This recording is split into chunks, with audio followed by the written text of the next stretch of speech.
Este ano, o foco do nosso debate é como a digitalização da economia pode impulsionar a competitividade do Brasil. A digitalização da economia abrange diversas áreas que estão transformando profundamente as atividades econômicas.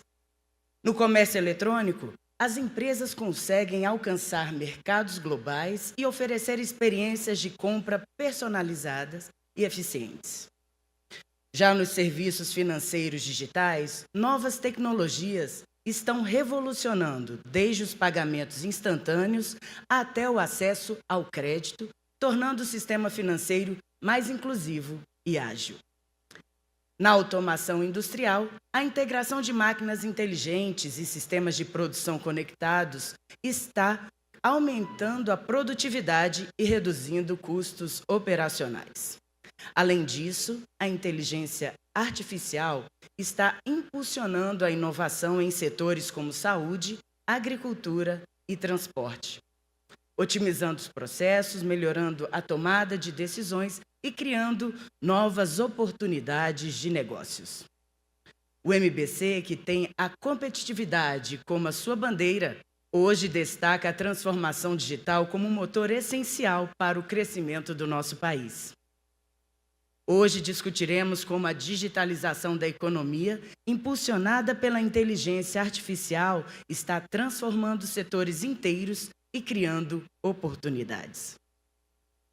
Nosso debate discutirá como a digitalização da economia não apenas melhora a eficiência, como reduz custos e permite que as empresas inovem, ofereçam melhores experiências e expandam seus mercados. A consequência? Maior competitividade do nosso país, empresas se diferenciando e prosperando em um ambiente de negócios cada vez mais digital e globalizado.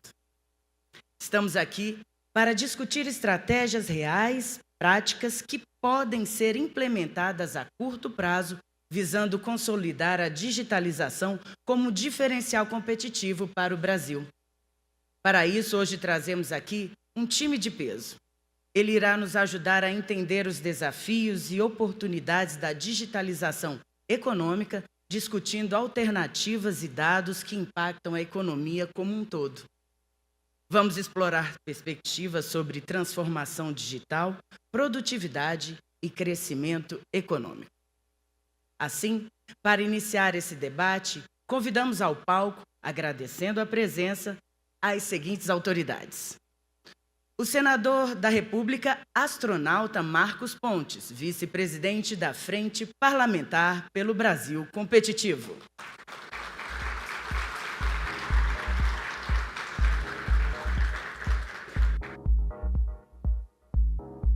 O deputado federal Arnaldo Jardim, presidente da Frente Parlamentar pelo Brasil Competitivo.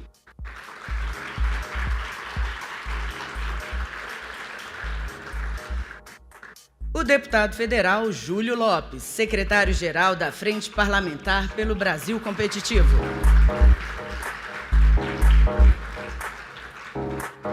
Jorge Gerdau Johan Peter, presidente do Conselho Superior do Movimento Brasil Competitivo da Embrapa.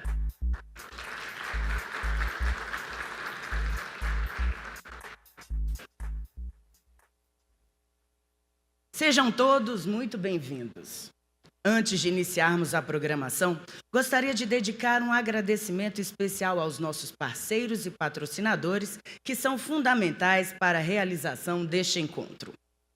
Google, Microsoft, Agência Brasileira de Desenvolvimento Industrial, Amazon Web Services, Braskem, Grupo Pharma Brasil, Moveinfra, Randon Corp, Shein e TOTUS, e o nosso Media Partner, Poder 360.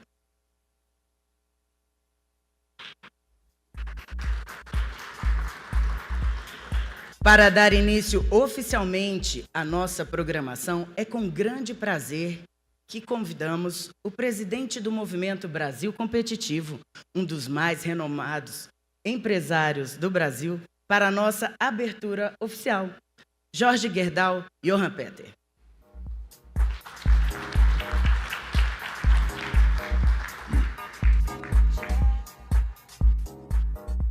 Bom dia a todos. Quero saudar primeiramente nosso senador Marco Pontes, ao deputado federal Arnaldo Jardim, ao deputado federal Júlio Lopes, a Ricardo Capelli, presidente da BDI, Silvia Masserian, presidente Embrapa, e deputado Lucas Ramos. Para nós do MBC, que nós estamos nessa luta, o nosso desenvolvimento econômico e social há mais de 20 anos, esta reunião anual é extremamente importante, principalmente nesse momento, a conjugação de esforços que nós temos construído conjuntamente com o Poder Executivo, Legislativo, né? E esse trabalho, no sentido do desenvolvimento, fez com que realmente o MBC tivesse o movimento dentro da estrutura empresarial. Nós temos uma estrutura com o Congresso e com o Executivo, todos dentro do objetivo de desenvolvimento da nossa competitividade. O MBC acredita que a digitalização é um fator de competitividade para a economia e tem trabalhado pelo avanço dessa grande agenda desse 2016. A transformação digital é um dos principais pontos para a redução do custo do Brasil, estimado hoje em 1,7 trilhão. Por isso, precisamos entender que os desafios que ainda limitam o nosso avanço digital é fundamental e superamos os obstáculos e avançamos ainda mais na digitalização. É necessário ampliar o debate entre setores público e privado e impulsionar com a inovação digital no país. Existem exemplos concretos de digitalização que têm melhorado a gestão pública, aumentando a produtividade em diferentes setores. É importante aprender com essas boas práticas e replicá-las por todos os setores, por todo o país. Interessante que o Brasil hoje é reconhecido mundialmente como referência em digitalização do setor público na esfera federal.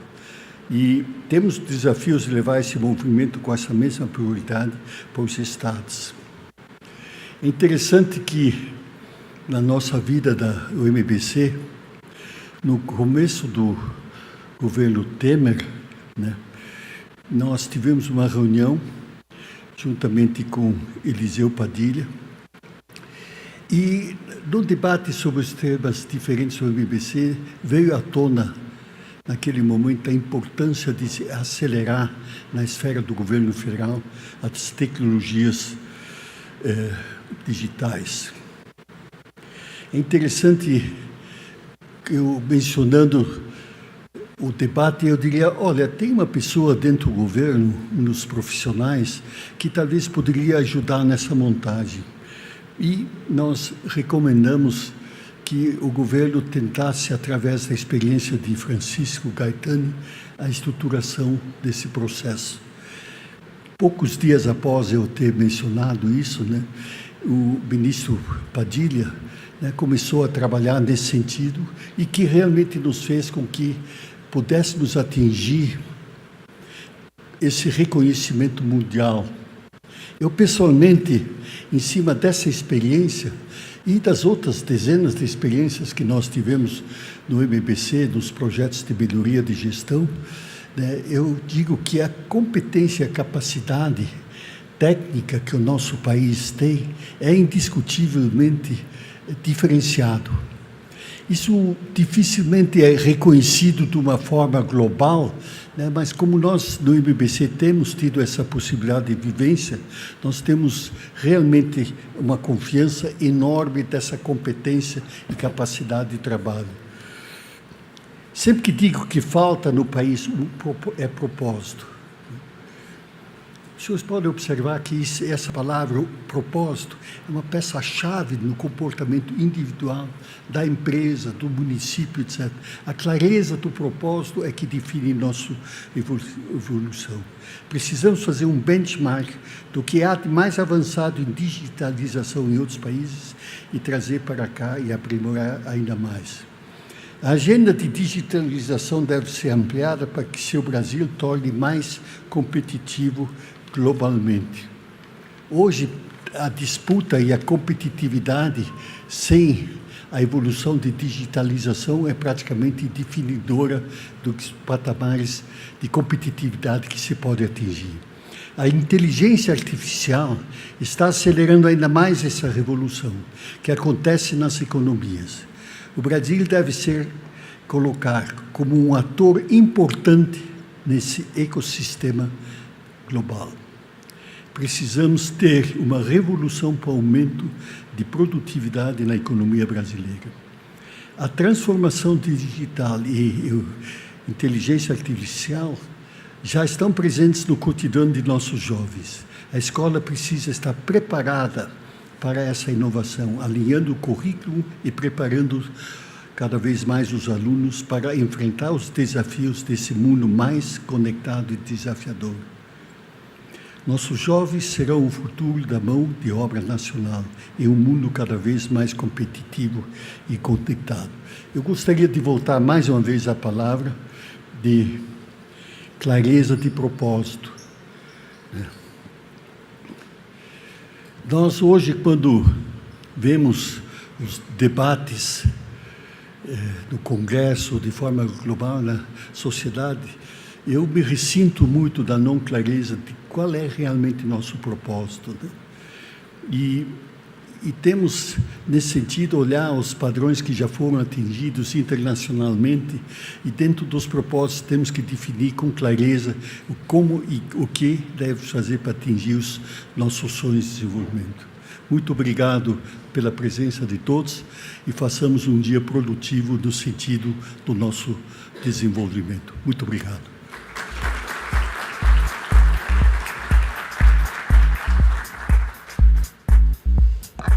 Obrigada, presidente. Para dar início à sua saudação, ouviremos agora o deputado federal e presidente da Frente Parlamentar pelo Brasil Competitivo, senhor Arnaldo Jardim, para continuarmos a abertura do Fórum de Competitividade.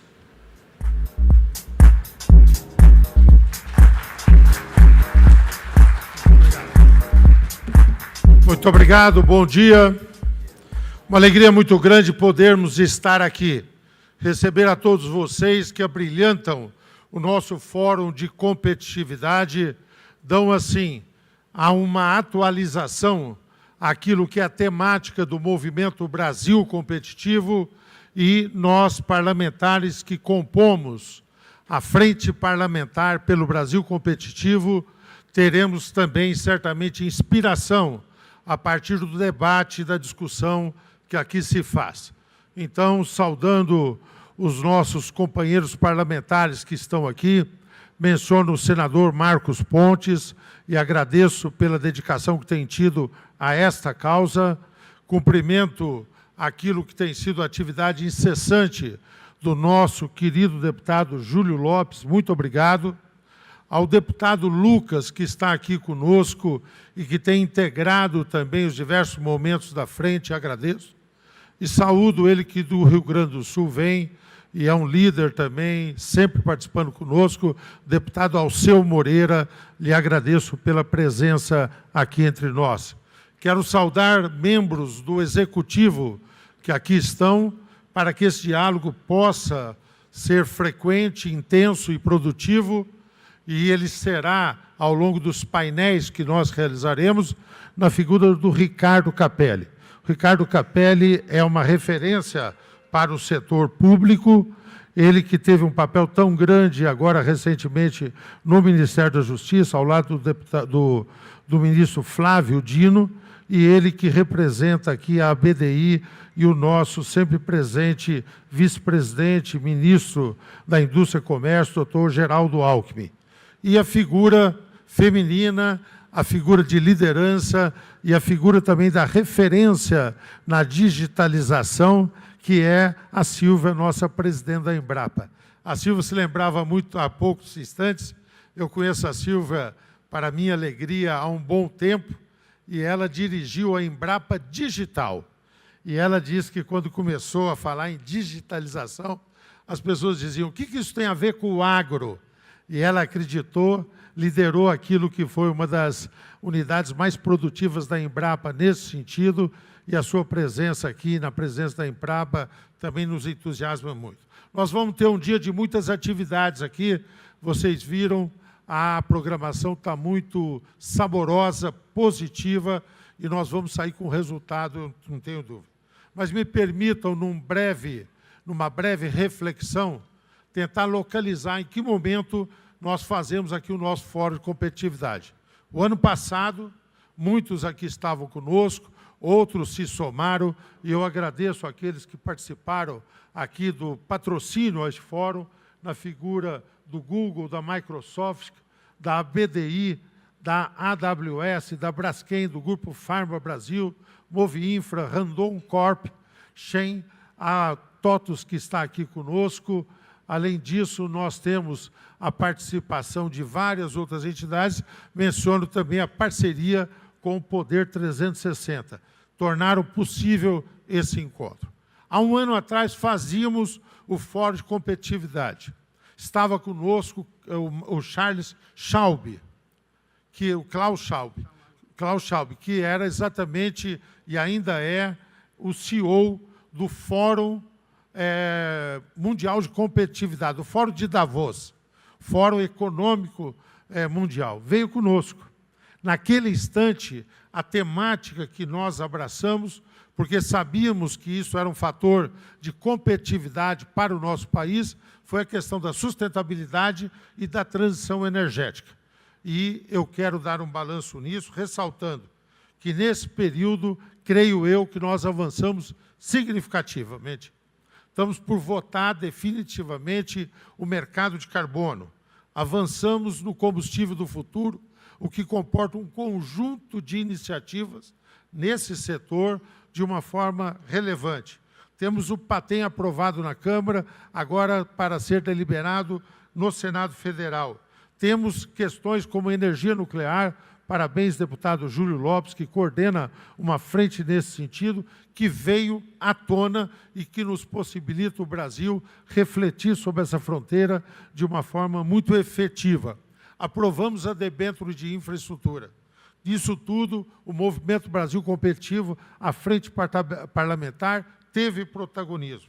Depois, estamos agora prestes a votarmos a regulamentação da reforma tributária. E aí também me permito dizer a atividade proativa que teve o Movimento Brasil Competitivo e a frente parlamentar na questão da reforma tributária, uma vitória importante ser consolidada agora, cuidar para que na regulamentação não tenha nenhum tipo de desvio, mas isso deve ser destacado. Perfilamos ao lado daqueles que propuseram, quando houve ameaça, manter os princípios da reforma trabalhista. E estamos ao lado de outras frentes parlamentares, tomando iniciativa para que venha a reforma administrativa tão necessária. Muitas vezes a reforma administrativa se discute no âmbito dos funcionários. E para nós é muito mais do que isso. Significa introduzir novos conceitos de gestão, novas premissas que, estabelecendo planos de metas, desafios, possam ter um sentido de uma administração também voltada à eficiência e à eficácia. Portanto, nós queremos que a bandeira da reforma esteja sempre hasteada por nós.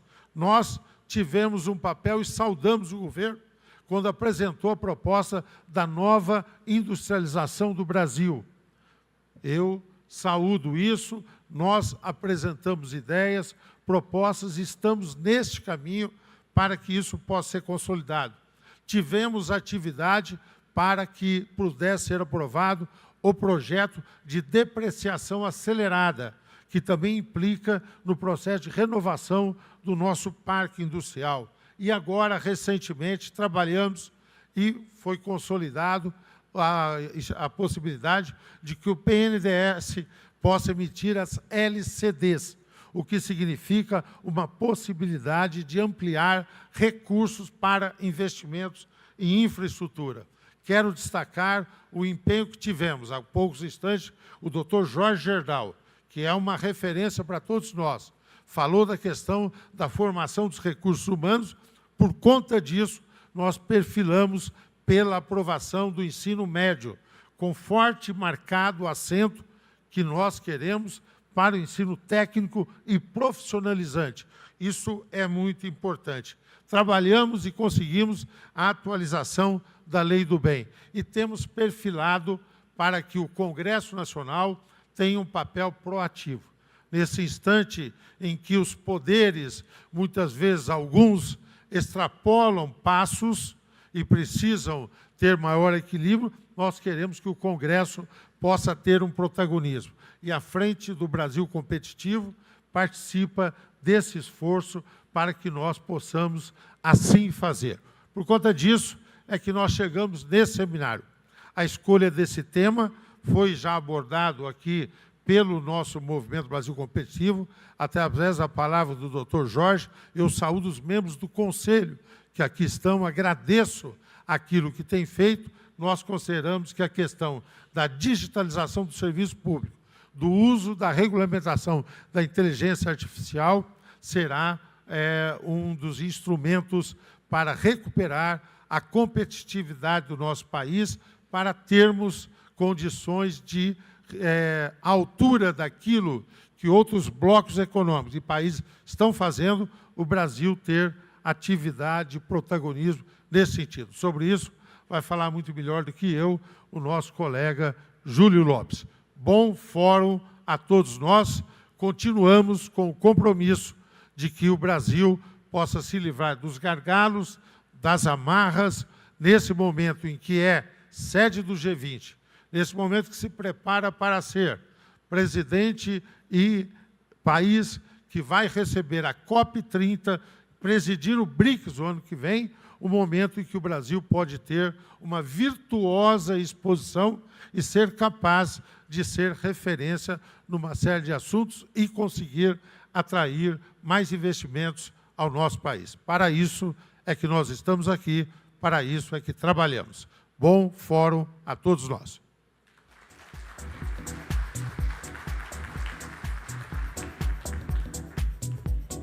Os nossos agradecimentos ao deputado. Neste momento, convidamos para suas palavras o senhor Ricardo Capelli, presidente da Agência Brasileira de Desenvolvimento Industrial, a BDI. Por favor.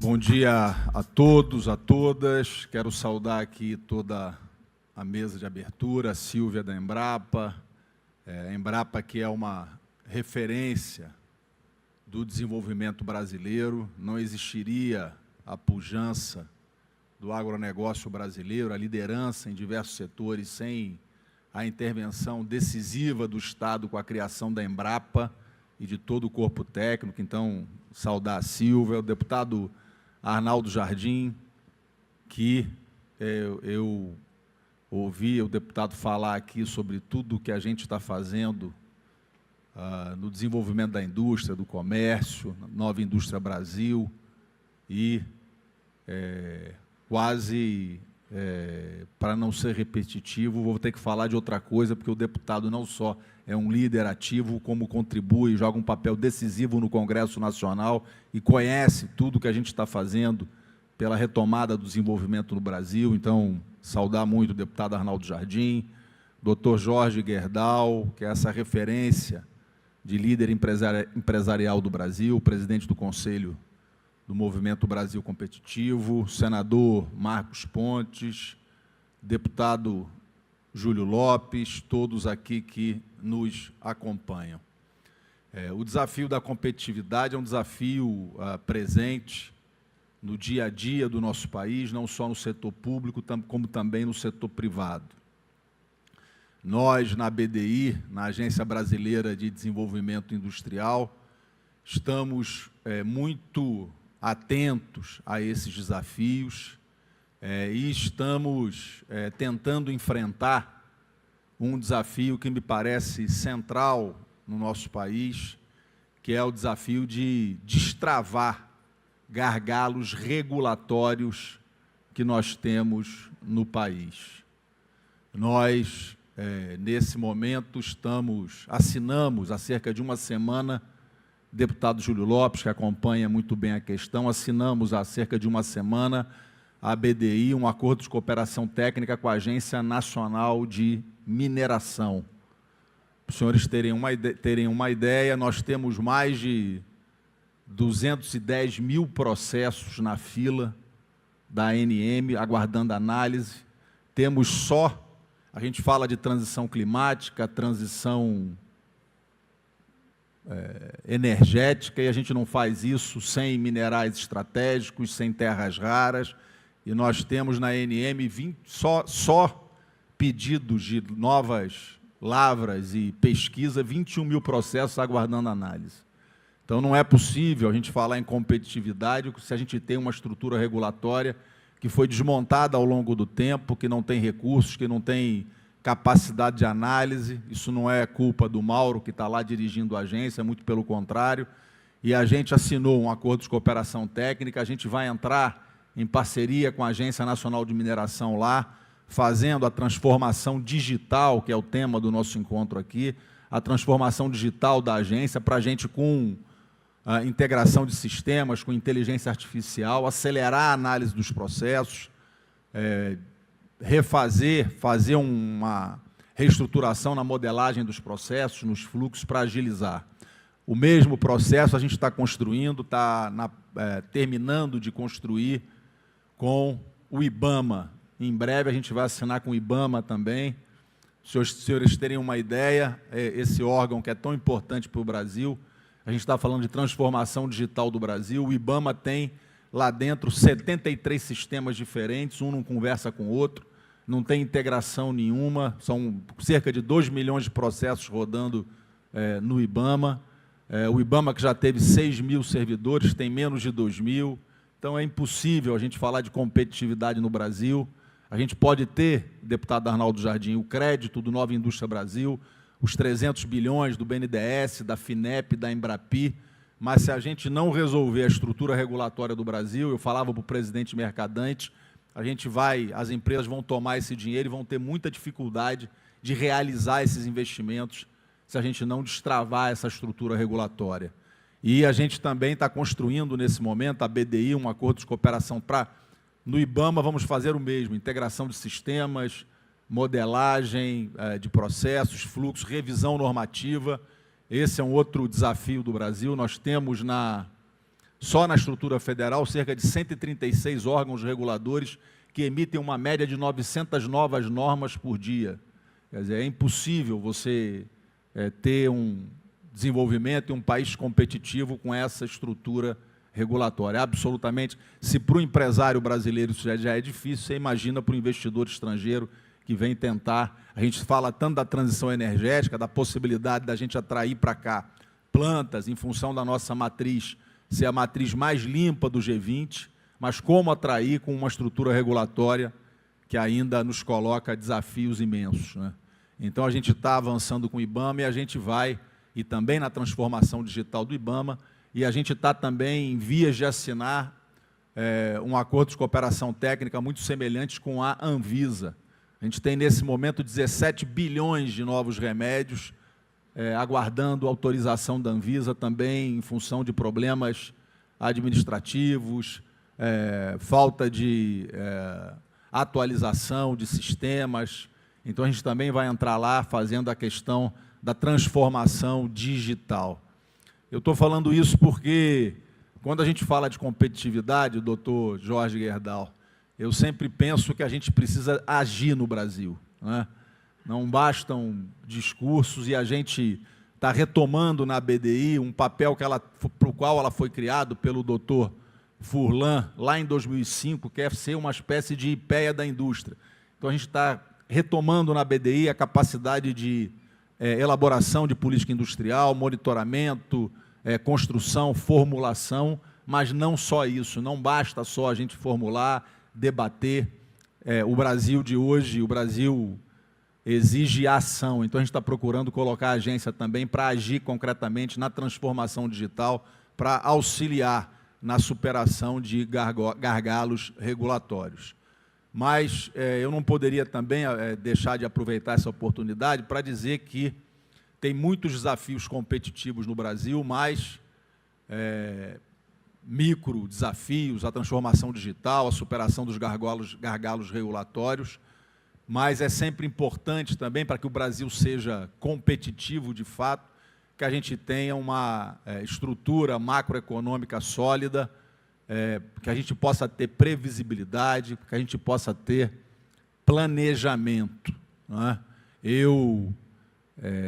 Há poucos dias atrás, na sanção do presidente Lula da depreciação acelerada lá no Palácio do Planalto, eu tive com um grande líder empresarial do Brasil, do setor de máquinas, e ele me mostrou, deputado Júlio Lopes, o celular dele, e ele me mostrou aqui, olha aqui, Capelli, o que eu acabei de orientar o meu setor financeiro, de tirar todo o recurso que eu tinha para investimento em nova planta, para ampliar a minha produção, eu estou deslocando para renda fixa, porque com os juros no patamar que está, nada vai dar mais no Brasil do que renda fixa até o final do ano. Então, a gente ter também uma estrutura de juros condizente com a situação fiscal do Brasil. O Brasil tem inflação no centro da meta, o Brasil tem mais de 350 bilhões de reservas. Aliás, é inexplicável por que com a escalada do dólar de sexta-feira e de ontem, o Banco Central não interviu no mercado de câmbio para segurar a escalada do dólar. Um dólar que está pressionado pela posição do Fed, está pressionado pelo último debate norte-americano, está pressionado pelo resultado das eleições francesas e insistem em dizer que o dólar sobe, deputado Arnaldo Jardim, porque o presidente fala muito. Mas o presidente fala para defender o modelo econômico que foi vitorioso nas urnas. O Brasil não há, e tentam fazer nas últimas semanas, um fantasma do desequilíbrio fiscal no Brasil que não existe. Temos desafios fiscais? Claro que temos. Herdamos desafios fiscais, foram 300 bilhões de reais gastos em 2022. Esse passivo nós herdamos e tem desafios fiscais para ser enfrentados. Claro, não existe falso debate entre quem tem responsabilidade fiscal e quem não tem responsabilidade fiscal. Todos temos responsabilidade fiscal. A questão é sempre quem paga a conta, né?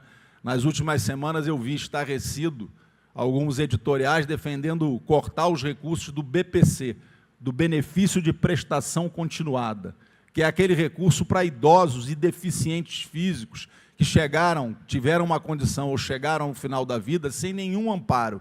Eu acho que a gente não vai resolver o problema fiscal do Brasil empurrando idosos e deficientes para fora do orçamento do país. Então, os desafios fiscais são muitos.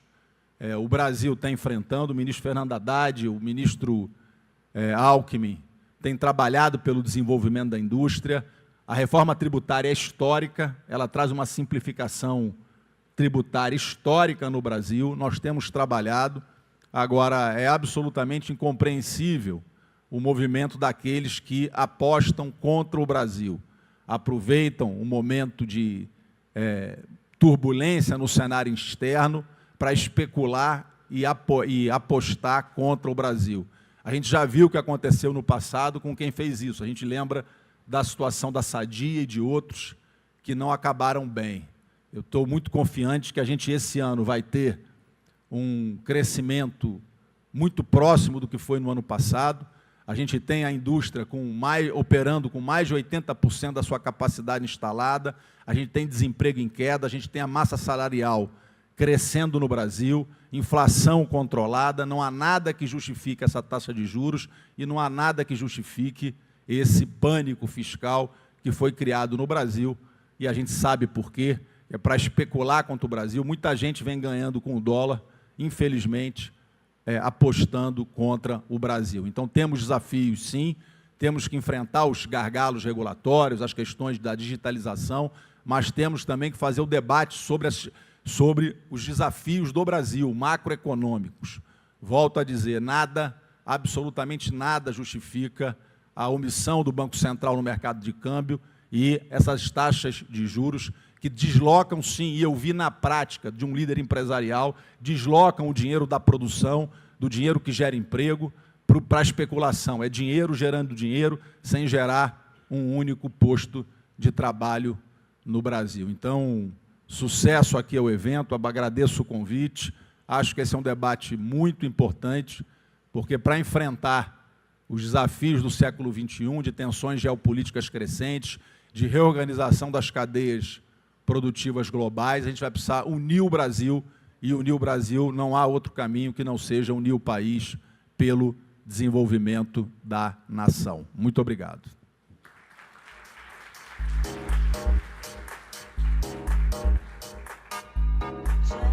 Nós é que agradecemos, senhor Ricardo Capelli. Convido agora, para sua saudação, a presidente da Embrapa, Sílvia Masruá.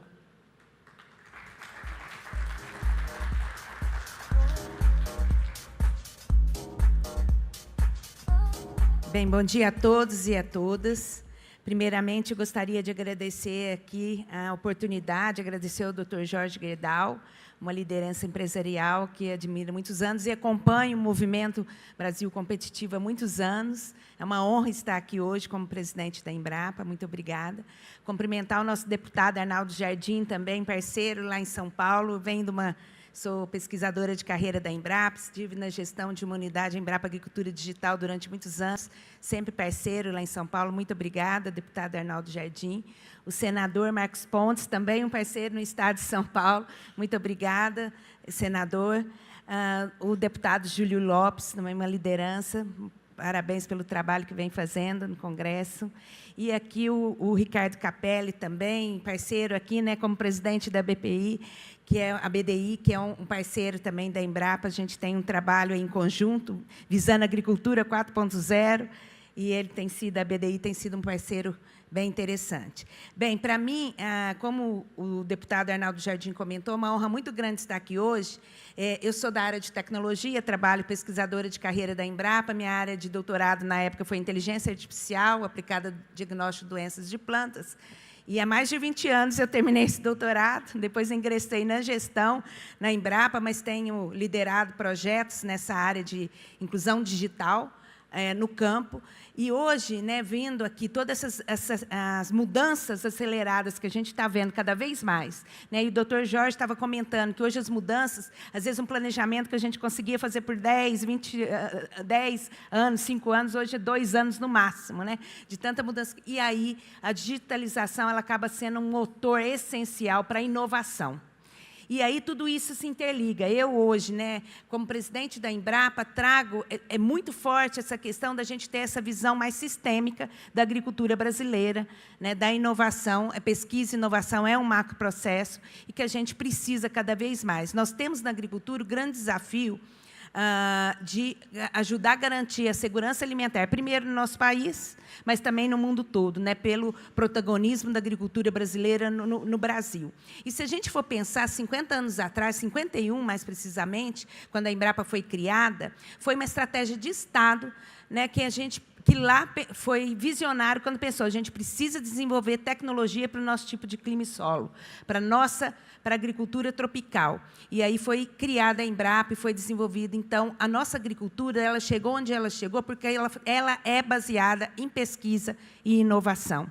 E, além disso, nós temos a parceria dos produtores rurais, 5 milhões de produtores rurais, que são os maiores empreendedores, que, a partir eles trazem as demandas de pesquisa na Embrapa, mas eles também ajudam a validar essas tecnologias.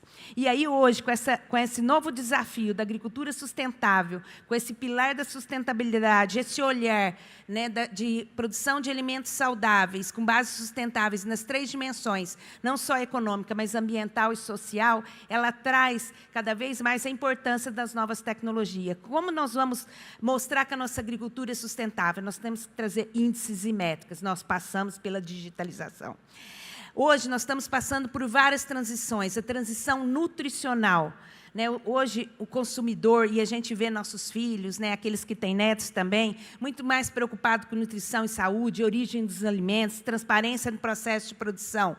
De novo, que a gente precisa das novas tecnologias. A gente fala de rastreabilidade, certificação, aí vem blockchain, inteligência artificial, de novo. Quando a gente fala de transição energética, transição climática, para a gente simular cenários futuros, né, climáticos, a gente precisa cada vez mais dos modelos climáticos, e aí você passa por a parte da digitalização de novas tecnologias. Hoje, no país, nós temos uma política pública, que é o zoneamento agrícola de risco climático, que subsidia o crédito rural e seguro rural no nosso país. Ele passa, hoje, para a gente poder... É uma política pública, a gente trabalha com o Ministério da Agricultura, para a gente rodar isso, tem mais de... não sei quantas, umas 200 bases de dados, que integra dados da Agência Nacional de Água, do INPE, do CPTEC, para a gente rodar esses modelos climáticos, gerar janelas de plantio para 44 culturas, para os 5.000 municípios, que vai subsidiar o crédito rural. Então, a gente depende da tecnologia, a gente só consegue avançar graças à tecnologia. E nós temos ainda o desafio da inclusão socioprodutiva, quer dizer, o pequeno e o médio produtor. Hoje nós temos, eu falei, 5 milhões de produtores, aproximadamente, mas apenas 10% são grandes produtores, né, que é responsável aí pelas grandes commodities, exportação no nosso país. Nós temos aí o pequeno e o médio produtor, ou pequena média propriedade, como muitos gostam de falar, que é o seguinte: a gente precisa trabalhar na inclusão digital desses pequenos e médios, senão vai aumentar ainda mais o gap, né, a diferença entre os grandes e pequenos produtores. E a Embrapa está com um projeto, que é o Semear Digital, que é um projeto para a inclusão digital desses pequenos e médios produtores, onde a gente está trabalhando com a associação de produtores, com cooperativas, para a gente, primeiro, levantar as necessidades de pesquisa e inovação. Depois, levantar as necessidades de conectividade, porque a conectividade acaba sendo habilitadora para a digitalização no campo. E depois de capacitação. E aí a gente começa a levantar, e a gente já tem alguns experimentos para criar, são 10 pilotos no Brasil todo, 5 em São Paulo, que é um projeto apoiado pela FAPESP, e os outros 5 nas outras regiões do país. E aí nós temos trabalhado, discutido com essas associações. Só um exemplo que a gente começou com café em Caconde. Eles eram uma associação de produtores, trouxeram para a gente a importância de, primeiro, entender um pouco quais são essas ferramentas que poderiam ajudar na gestão, até mesmo a trazer um selo de sustentabilidade, certificação. Eles precisavam comprar uma máquina de torrefação, e aí, a partir dessa máquina de torrefação, eles precisavam de uma usina fotovoltaica, precisavam de conectividade. Então, ali mostrou como a conectividade, as novas tecnologias estavam sendo importantes para a conexão entre eles e para a inclusão socioprodutiva. É muito maior do que melhorar a produtividade, a questão econômica e social do nosso país.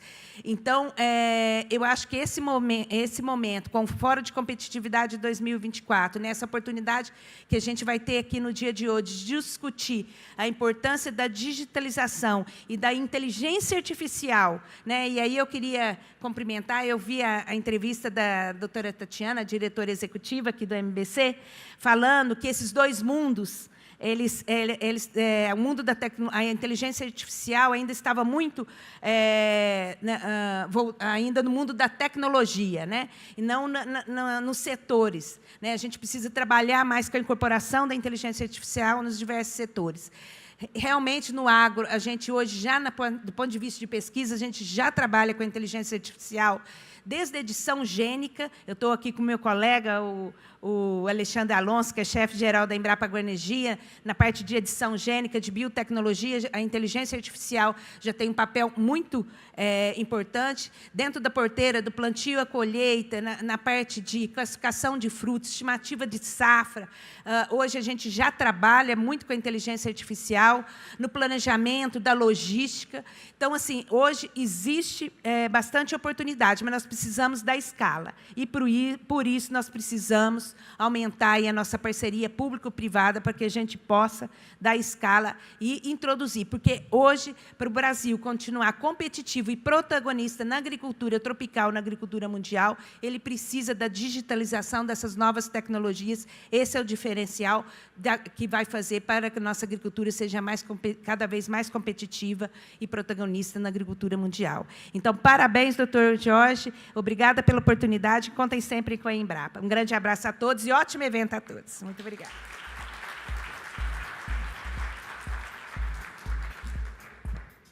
Obrigada, presidente Silvia. E, em continuidade, convido agora para a sua saudação o senhor deputado federal Júlio Lopes, secretário-geral da Frente Parlamentar pelo Brasil Competitivo.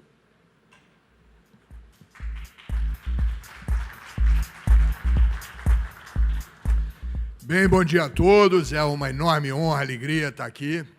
Quero cumprimentar primeiro o Dr. Jorge Gerdau, a sua trajetória, todo o seu caminho pessoal e profissional pela construção de um Brasil mais competitivo. Sua empresa, sua vida profissional e seu desempenho aqui nos Estados Unidos e no mundo são, para nós, a melhor das falas, o exemplo concreto do sucesso, da eficiência e da competência de uma empresa brasileira que domina o seu setor e que tem uma importância estratégica, não só para o país, mas para o mundo. Seu exemplo constrói um Brasil mais competitivo. Muito obrigado por sua trajetória, por seu trabalho, por sua contribuição. Quero aqui também, doutor Jorge, agradecer enormemente o senhor nos ter dado essa liderança, essa pessoa extraordinária, que é o nosso líder, Arnaldo Jardim.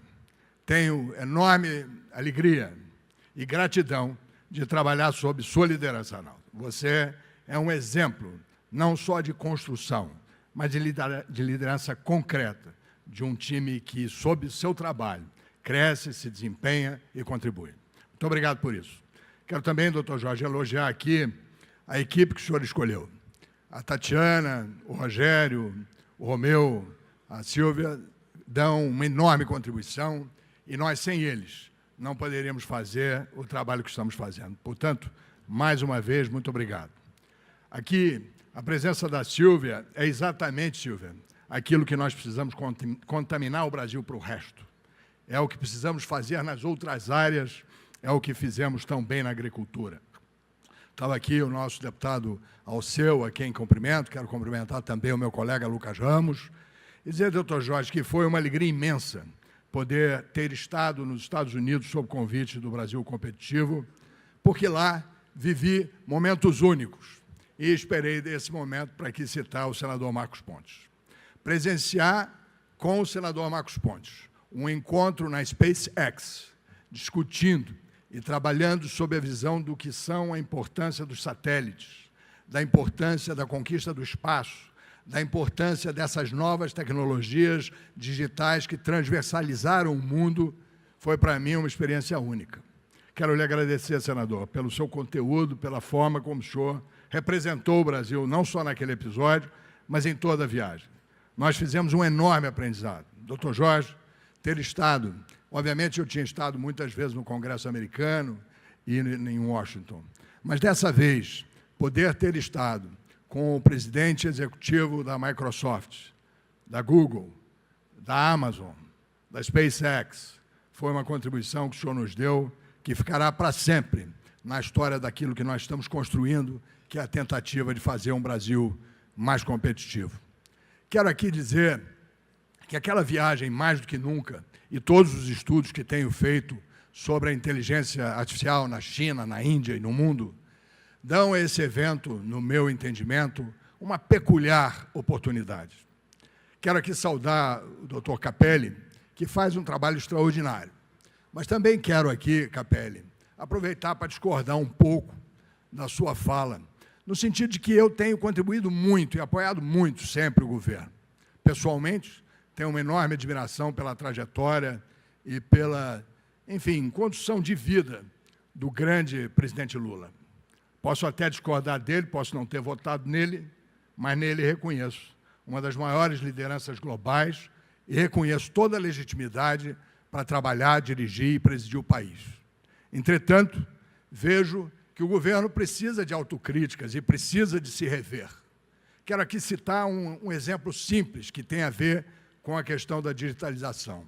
Minha vida parlamentar, de 5 mandatos, dediquei-a toda ao sistema identitário brasileiro, por acreditar, doutor Jorge, que precisávamos de uma base de dados, precisávamos dar ao brasileiro um número único.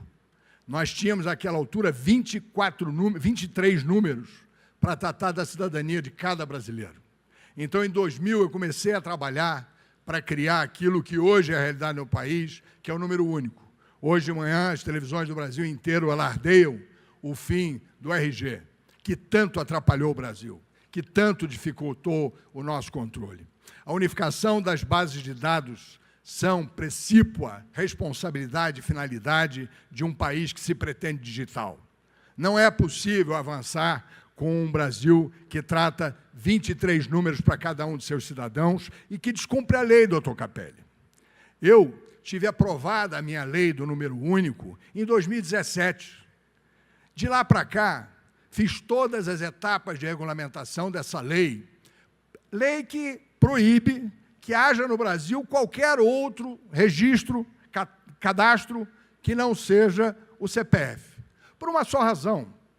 Naquela altura, a presidente Dilma queria fazer um novo cadastro, um novo número para o Brasil, seria o 24º número. Ele se propunha a gastar, naquela altura, em 2004, em 2014, 5 bilhões de reais, 4 bilhões e 800 milhões de reais. E eu me opus a ela dizendo ao presidente Toffoli, que era presidente do TSE, que queria implementar um novo número, dizendo, presidente Toffoli, não somos nós que estamos criando esse número como número único. A sociedade brasileira já elegeu e já determinou que o número com o qual ela faz as transações comerciais, que ela faz as suas transações do dia a dia, todas as ações mercantis no Brasil, as transações comerciais, para entrar num prédio, as pessoas citam seu CPF, porque nós agora haveríamos de achar que nós somos mais competentes e poderemos suplantar a decisão sábia de uma sociedade que já escolheu o seu número único. Por favor, nos deixe simplificar o Brasil. E aí fiz isso.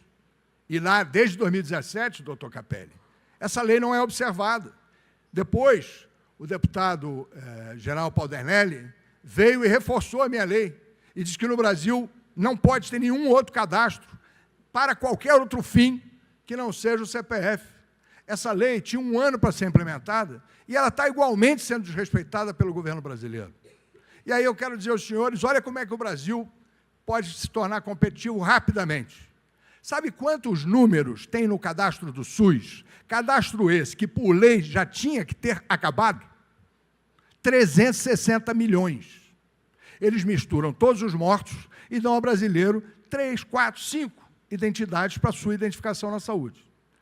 Doutor Jorge, eu tenho aqui a Carol, que trabalha comigo, o Isaac, filho dela, quando nasceu, ganhou, por força da minha lei, na maternidade, um CPF.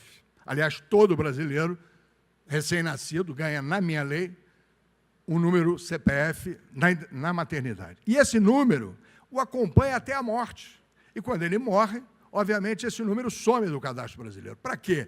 Para simplificar, para unificar, para fazer uma base de dados confiável, para que todo o Brasil possa ser digitalizado com uma base crível de dados, que se refere àquele que é o mais importante de toda a gestão de qualquer país, de qualquer cidade do mundo, que é o cidadão. O cidadão é o centro da ação. O cidadão é a razão do Estado existir. E, por isso, ele tem que ser o centro de tudo. E, por isso, ele tem de ter um número único e ser a referência de toda a ação, de todo o parlamento e de todo o executivo. E aí, Capelli, lamentavelmente, essa lei simplesmente não é observada. Ontem tive com o presidente da República, lá no Rio de Janeiro, e disse a ele, presidente, pelo amor de Deus, eu preciso encontrar com o senhor, porque o senhor precisa fazer o seu governo determinar que se cumpra a lei.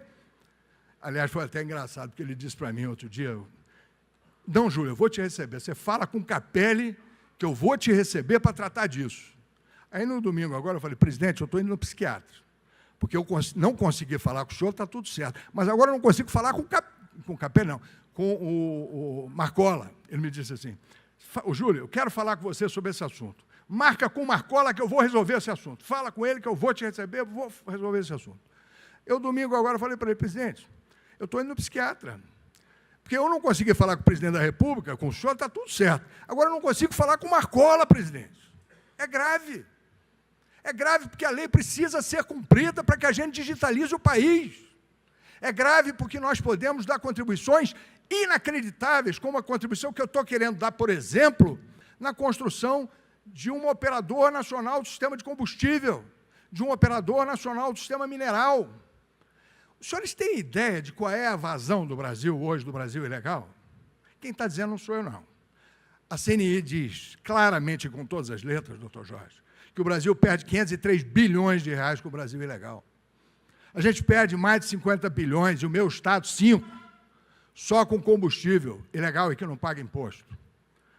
Isso sim iria fazer uma verdadeira reforma fiscal no Brasil, porque mais de 100 milhões saem na mineração ilegal, doutor Jorge, ninguém controla a mineração. E hoje, quando eu fui com o Marcos Pontes lá no SpaceX, a gente vê com clareza, é quase que uma obviedade, que qualquer atividade minerária no Brasil que tenha Capelli, um satélite passando sobre ela, não precisa ser todo dia, eventualmente, aleatoriamente, toda aquela ação mineral vai ser controlada, vai se saber quantas gramas de ouro está se minerando, quantos quilos de ferro está se extraindo. E por que não se faz isso, Capelli? Aí é engraçado, porque é o seguinte, quero dizer a vocês aqui, e com o maior respeito, tenho grande admiração pelo trabalho que tem feito o ministro Alexandre Silveira. E ele diz, nos jornais, eu quero implementar o sistema de controle da ONS dos combustíveis, que é exemplo da ONS elétrica. Não é uma entidade a mais para ser mais um ente público. É uma entidade público-privada, feita pela iniciativa privada e compartilhada com a iniciativa pública para controlar uma das mais importantes áreas do Brasil, que é o combustível. Não é razoável, Capelli, que o governo pague um subsídio para o gás e nas comunidades mais pobres do Rio de Janeiro, o gás que deveria ser 80 está sendo vendido a 140. E o governo sabe disso. E se a gente botar aqui no telefone celular as comunidades onde o gás está sendo vendido a 140, aparece no meu celular e aparece no seu também. Então, não é uma crítica só. Eu estou aqui querendo contribuir com o governo. Nós estamos, pelo Brasil competitivo, querendo dizer, olha, dá para fazer melhor. Com a digitalização, a gente consegue colocar o dinheiro da mineração para dentro, a gente consegue evitar que 7 bilhões de reais sejam perdidos em São Paulo, com 1.100 postos que estão de posse do PCC. O PCC agora está entrando na atividade mineral do Brasil com toda a intensidade. Da mesma forma que ele já tomou conta do combustível, vai tomar conta da mineração, se nós, sociedade civil, país, não reagirmos. E olha, eu estou falando porque eu quero apoiar o governo e quero ajudar. Mas não dá para ser assim. O governo tem que ter coordenação, porque não pode o ministro Silveira dizer que quer fazer, aí eu vou ao ministro Lewandowski, por quem tenho enorme admiração e respeito, apresento a ele, Arnaldo, meu PL, diz lá no meu PL o seguinte, criada a ONS Combustível, tudo aquilo que se recuperar, 30% será destinado à formação da Secretaria Nacional de Segurança Pública. Bilhões de reais advirão dessa atividade, doutor Jorge. Na minha lei diz que aquilo que for recuperado no Estado, 70% será destinado à operação da segurança pública. Portanto, Capelli, nós vamos mudar a estrutura da segurança pública do país. E sabe quem quer fazer isso? O Haddad quer fazer, o Alexandre Silveira quer fazer, o Lewandowski quer fazer, o Barreirinha, que é o nosso secretário da Receita Federal, quer fazer, e não acontece há 1 ano e meio. Eu estou contando para os senhores isso, desculpa estar me alongando, mas é porque é um sofrimento. O ministro Haddad, quando foi prefeito em São Paulo, ele contratou um sistema de controle do lixo. Com esse controle do lixo, no primeiro ano ele economizou 35 milhões de dólares. Sabe o que ele fez? Um sistema que substituiu, cada caminhão legal em São Paulo, tinham 40 caminhões irregulares, 40. Ele botou um sistema de leitura de placa, OCR, botou um localizador em cima de cada caminhão, um densímetro, e aí o lixo é pesado, é medido e é acompanhado numa cerca eletrônica, onde não se pode jogar o lixo na rua, e o lixo sai do destino inicial ao destino final numa cerca eletrônica. É exatamente o que nós precisamos fazer no setor de combustível, Capelli. Colocar um satélite para não permitir que se furem os dutos do Rio de Janeiro inteiro, como se é furado hoje, onde morre população civil, onde morrem crianças, porque o roubo de combustível no Brasil alcançou 50 bilhões de reais. E o governo não faz, com 5 ministros querendo fazer. Então, Capelli, eu estou aqui para ajudar, e quero muito a sua ajuda, e já fui lá na BI, porque eu acredito no seu trabalho, você tem um extraordinário desempenho, mas nós precisamos acelerar um pouquinho, coordenar um pouquinho melhor. E aí eu não quero me alongar, porque o fórum é de competitividade. E, certamente, o Brasil será mais competitivo a partir da presença e do trabalho de cada um das senhoras e dos senhores. Muito obrigado, foi uma honra endereçar essa fala. Muito obrigado.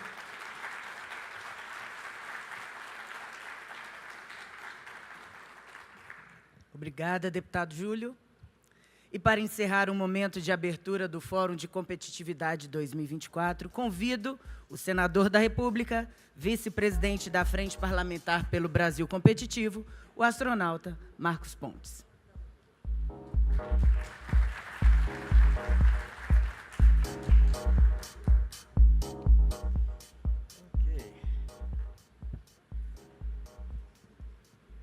Ok, bom dia.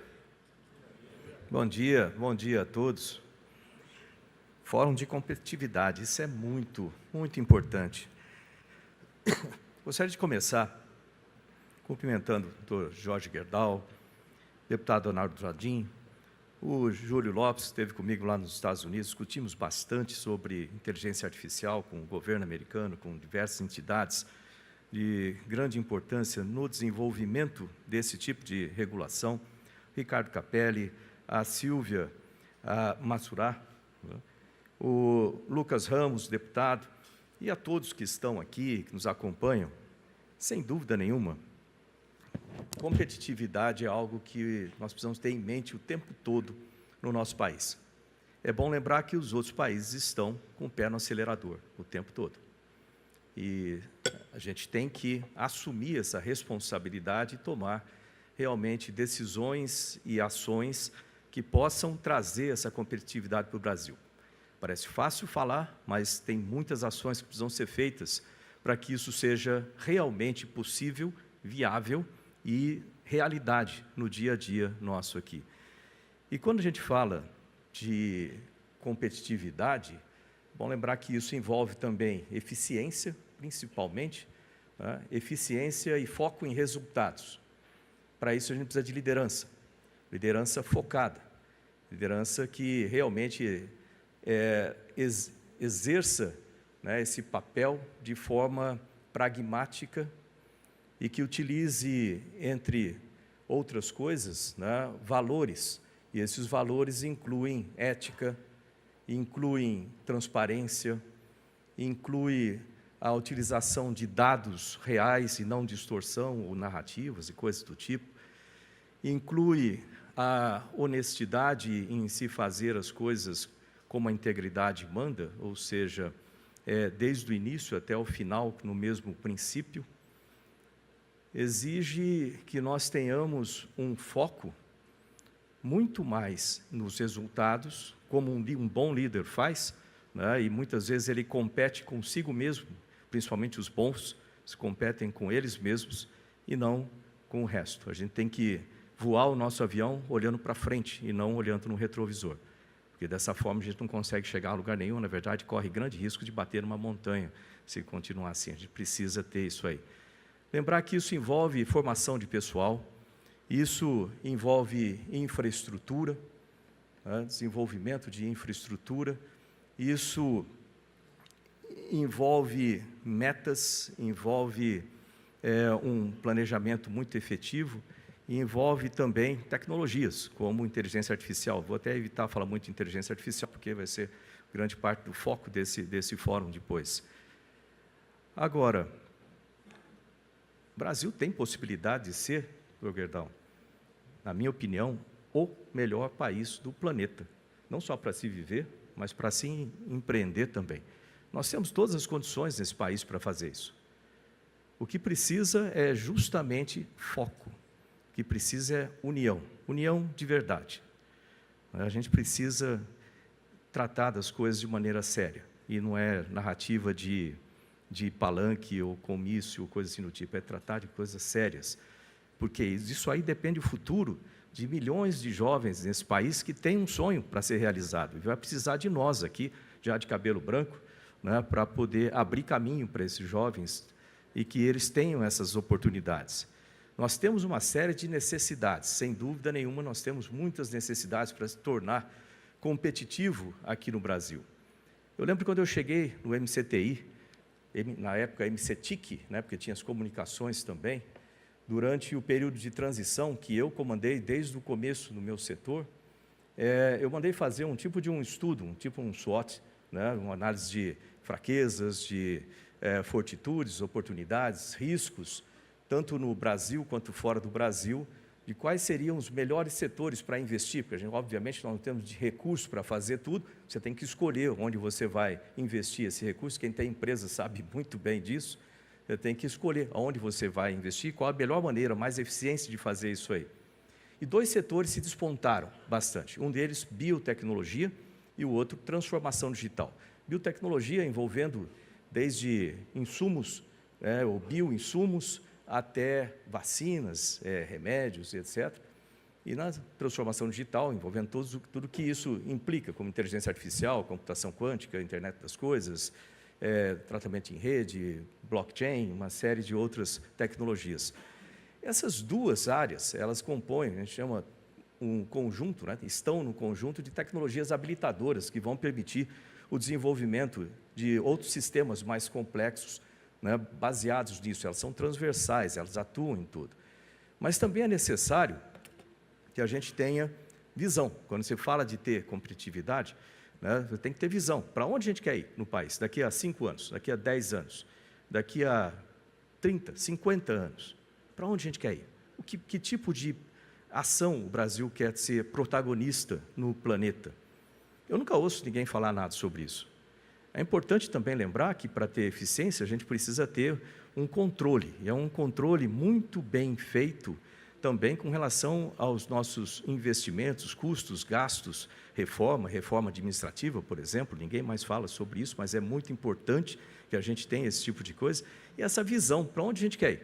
Primeiro. Depois, planejamento, metas, quais as metas que a gente vai cumprir ao longo do tempo. Não importa quem está de serviço, vamos chamar assim, sentado, seja no Planalto, seja no Congresso, em qualquer uma das casas que tenham liderança no país, não importa quem está ali de serviço, tem que cumprir uma visão do país e tem que trabalhar para que aquilo seja realizado.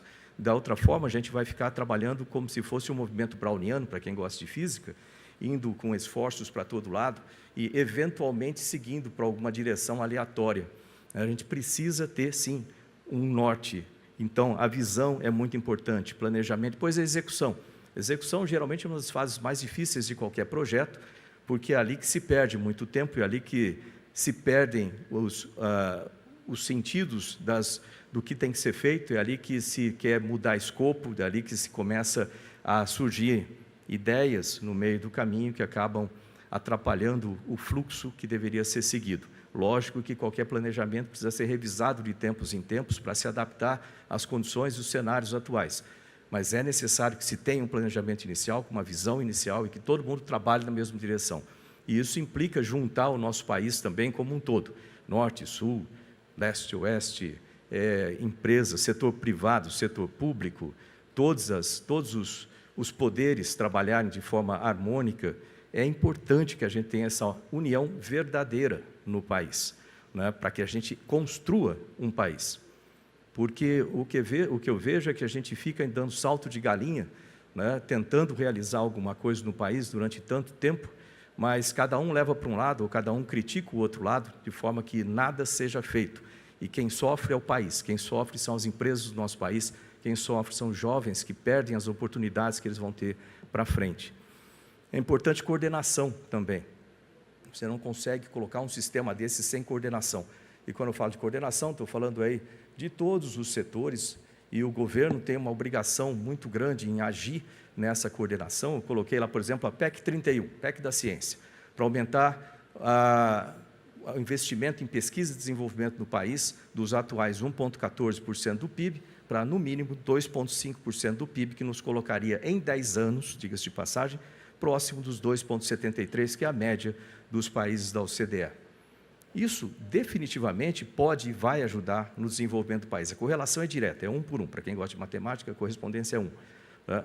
É só que para isso precisa de uma coordenação, não é o governo simplesmente investir mais, colocar mais dinheiro no Ministério de Ciência e Tecnologia. Não é isso, é o setor público, o setor privado, terceiro setor, a coordenação de tudo isso, leis como Lei do Bem, Lei das TICs,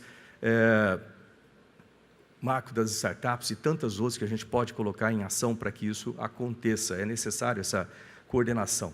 Também é muito importante a legislação, a regulação. Nós estamos trabalhando lá no marco da regulação da inteligência artificial. Nosso plano é que essa semana nós tenhamos aí um texto para ser votado, né, e audiências públicas estão ocorrendo, inclusive hoje ali. E é importante essa participação de todos, para que a gente tenha algo que não trave o nosso desenvolvimento de inteligência artificial no Brasil, não trave a nossa utilização de inteligência artificial no país e que, logicamente, permita a proteção do cidadão. Mas a gente nunca vai conseguir mitigar os riscos ao cidadão se a gente não tiver esse sistema muito bem desenvolvido no país também. É muito mais arriscado você não usar a inteligência artificial do que usar. Isso é visto por várias perspectivas e é muito claro isso aí.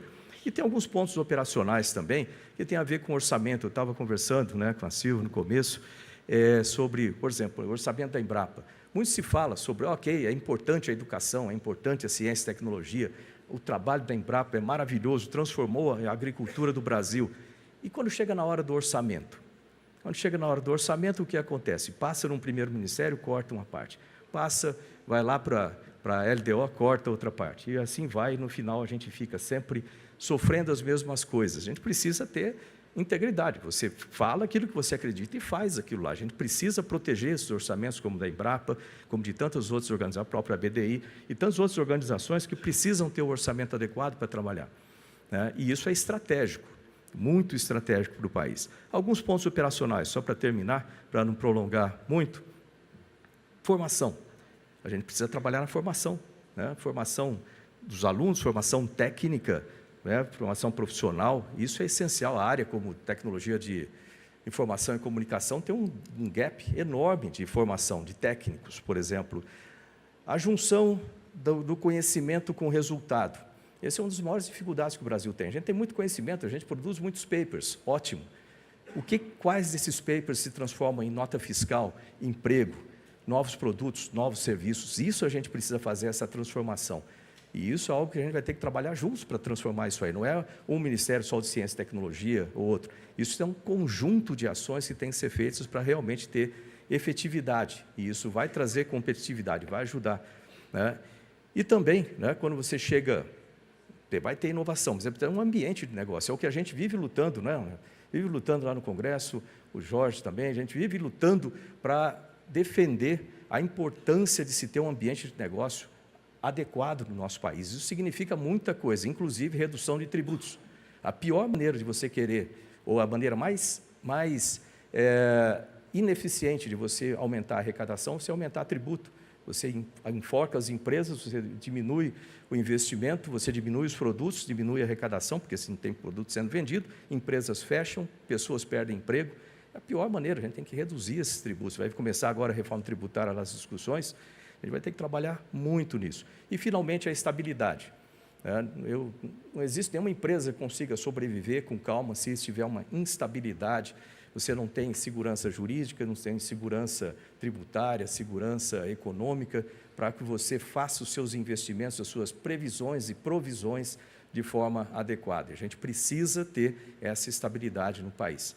E isso aí precisa da junção de todo mundo e precisa de que todo mundo preste atenção nisso, né, e trabalhe junto com o governo. Eu sou da oposição quando eu falo isso, mas eu trabalho junto com o governo para dar estabilidade ao país. O país é mais importante do que a política, do que partidária. O país é a coisa mais importante que a gente tem, principalmente para os nossos jovens. A gente precisa trabalhar juntos, né, com fatos e sem narrativas, trabalhar com fatos, com dados e com honestidade e transparência para que isso aconteça. Obrigado.